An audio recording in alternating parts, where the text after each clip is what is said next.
Hello friends, welcome back to my channel Jeevda's Diary. இன்னைக்கு நம்ம குழந்தைங்களுக்கு ஈஸியா செரிமானம் ஆகக்கூடிய அவல் கேரட் கஞ்சி எப்படி செய்யறதுன்னு பார்க்க போறோம். இது நீங்க 7 மாச குழந்தைங்களுக்கு மேல பிரேக்ஃபாஸ்டா கொடுக்கலாம், டின்னராவும் கொடுக்கலாம். அவங்களுக்கு ரொம்ப ஈஸியா டைஜஸ்ட் ஆயிடும். கண்டிப்பா இத ட்ரை பண்ணி பாருங்க. இன்னைக்கு நான் வெள்ளை அவல் யூஸ் பண்ணிருக்கேன். நீங்க சிகப்பு அவல் கூட யூஸ் பண்ணிக்கலாம்.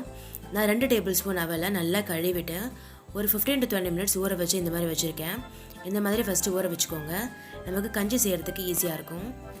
இப்போ இது கூட நான் ஒரு கேரட்டை தோல் நல்லா சீவிட்டு கழுவிட்டு இந்த மாதிரி கட் பண்ணி வச்சிருக்கேன். நீங்க திருவி கூட சேர்த்துக்கலாம். அரைக்கிறதுக்கு ஈஸியா இருக்கும். இப்போ இது ரெண்டையும் நம்ம மிக்ஸி ஜார்ல சேர்த்துட்டு அரைச்சிடலாம். அவல் ஊற வச்ச தண்ணியை நல்லா பிழிஞ்சிட்டு அதுக்கப்புறம் சேர்த்துக்கோங்க. இப்போ இது கூட கேரட்டையும் சேர்த்துக்கோங்க. சேர்த்துட்டு கொஞ்சமாக தண்ணி சேர்த்து நல்லா மையாக அரைச்சி எடுத்துக்கோங்க. நல்லா பேஸ்ட் ஆகிற மாதிரி அரைச்சிக்கோங்க, இல்லைனா கேரட் திப்பு திப்பையாக இருக்கும். இப்போ நல்லா பேஸ்ட் ஆகிடுச்சு பாருங்கள். சப்போஸ் 1-2 இருந்துச்சுன்னா அதை எடுத்துருங்க கையால். இப்போ ஒரு பாத்திரத்தில் நம்ம அரைச்சி வச்ச பேஸ்ட்டு சேர்த்துக்கலாம்.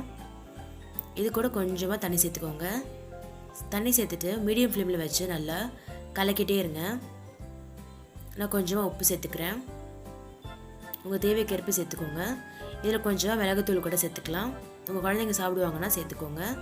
7 மாத குழந்தைனா சேர்த்துக்க வேண்டாம். இப்போ இது 10 minutes கழிச்சு நீங்கள் பார்த்தீங்கன்னா நல்ல ஒரு கஞ்சி கன்சிஸ்டன்சிக்கு வந்திருக்கும். அது வரைக்கும் வெயிட் பண்ணுங்கள். இப்போ பார்த்தீங்கன்னா நல்லா டிஃப்ரென்ஸ் தெரியும். நல்லா கஞ்சி மாதிரி வந்திருக்கு பாருங்கள். இந்த மாதிரி வந்ததும் நம்ம அடுப்பு ஆஃப் பண்ணிடலாம். அவ்வளோதான், நம்மளோட அவல் கேரட் கஞ்சி ரெடி ஆகிடுச்சு. இதில் கடைசியாக ஒரு டேபிள் ஸ்பூன் நெய் சேர்த்துக்கோங்க. குழந்தைங்களுக்கு கொடுக்கும் போது நல்லா இளஞ்சூட்லேயே ஊட்டி விடுங்க. நல்லா விரும்பி சாப்பிடுவாங்க. இந்த மாதிரி செஞ்சு கொடுத்தீங்கன்னா உங்களுக்கு ரொம்ப ஈஸியாக டைஜஸ்ட் ஆகிடும். ரொம்ப விரும்பி சாப்பிடுவாங்க. ஸோ இந்த மாதிரி கண்டிப்பாக ட்ரை பண்ணி பார்த்து எப்படி இருந்துச்சுன்னா கமெண்ட் பாக்ஸில் கமெண்ட் பண்ணுங்கள். இந்த வீடியோ உங்களுக்கு பிடிச்சிருந்துச்சுன்னா ஜீவிதாஸ் டைரிக்கு சப்ஸ்கிரைப் பண்ணிக்கோங்க. லைக் பண்ணுங்கள், ஷேர் பண்ணுங்கள். இந்த மாதிரி ஒரு யூஸ்ஃபுல்லான வீடியோட அடுத்து சந்திக்கிறேன். அது வரைக்கும் தேங்க்ஸ் ஃபார் வாட்சிங். டாடா.